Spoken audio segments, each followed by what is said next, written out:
બધા જ લોકોને વિનંતી કરું છું કે તમારા દિલ ઉપર હાથ રાખીને વિચારો કે આ રાજુભાઈ કરપડા, પ્રવીણ રામ, આ તો હિન્દુ છે, હિન્દુના દીકરા છે, એમના બાળકો હિન્દુ છે, એમની પત્ની હિન્દુ, એમના મા હિન્દુ છે.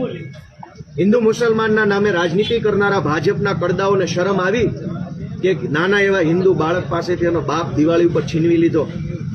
તો કયા મોટે હિન્દુત્વની વાત કરે છે આ ભાજપના કરદાઓ? કમસે કમ એટલી તે શરમ રાખવી હતી કે આ લોકો દિવાળી પોતાના પરિવાર, બાળકો, પત્ની સાથે મનાવે. હિન્દુઓનો તહેવાર છે, ભારતનો તહેવાર છે.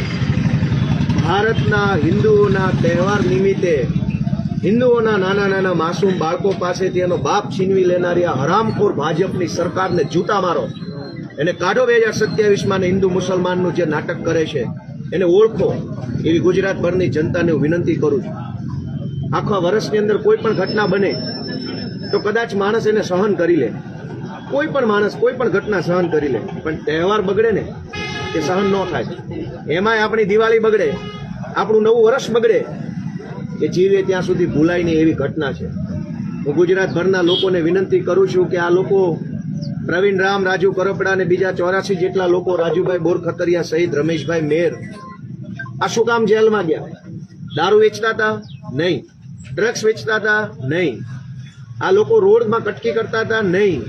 પૈસા ખાતા હતા? નહીં. ખેડૂત માટે લડતા હતા એટલે એમની દિવાળી બગડી છે. ગુજરાતના ખેડૂતોની દિવાળી સુધરે એટલા માટે જેમણે પોતાની દિવાળી બગાડી છે, હસતા મોઢે જેલમાં ગયા છે, એવા સૌ બહાદુર લડવૈયાઓને હું ખૂબ ખૂબ શુભેચ્છાઓ દિવાળીની આપું છું કે તમારું આ બલિદાન, તમારા પરિવારનો આ સંઘર્ષ એળે નહીં જાય. અમે બેઠા છીએ અને સત્તામાં બેઠેલા તમામ પટાવાળાઓને એટલું જ કહેવાનું છે કે તમારી સરકારમાં જેટલો દમ હોય એટલો દમ લગાવી દેજો. અમે જોઈએ કે અમારામાં કેટલો દમ છે, અમારી માએ અમને કેવા જણ્યા છે.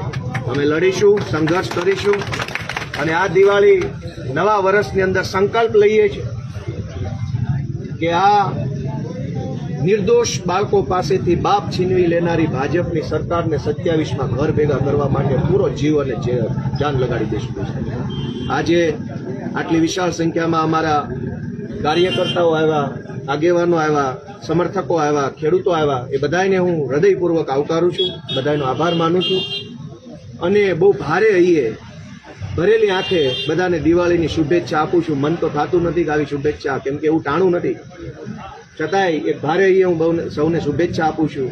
ભગવાન બધાનો આત્મા જગાડે, બધાએ પોતાના મનને ઢંઢોળે અને ગુજરાતભરના કરોડો લોકોની અંદર એક ચેતના આવે, એક જાગૃતિ આવે, ક્રાંતિ આવે, દરેક માણસ બેઠો થાય, હિંમત કરતો થાય